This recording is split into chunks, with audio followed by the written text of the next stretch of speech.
কোটা সংস্কার আন্দোলন চলাকালে হঠাৎ সামাজিক যোগাযোগ মাধ্যমে ছড়িয়ে পড়ে একটি বেসরকারি টিভি চ্যানেল প্রচারিত টকশোর ক্লিপ। সেখানে সাবেক বিচারপতি শাহাবুদ্দিন চৌধুরী মানিকের রোশানালে পড়তে দেখা যায় উপস্থাপিকা দীপ্তি চৌধুরীকে।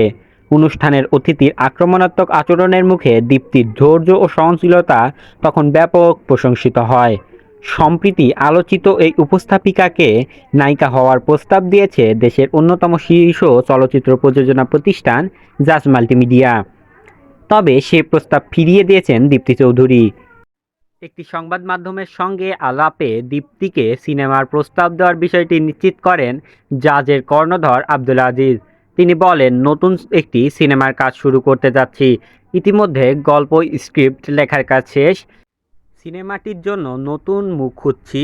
প্রথমে দীপ্তি চৌধুরীকে নায়িকা হিসেবে চেয়েছিলাম আমরা, কিন্তু এই মুহূর্তে সিনেমায় অভিনয় করতে চাচ্ছেন না তিনি। সিনেমাটির গল্প সমাজের বাস্তব চিত্র ফুটে তুলবে।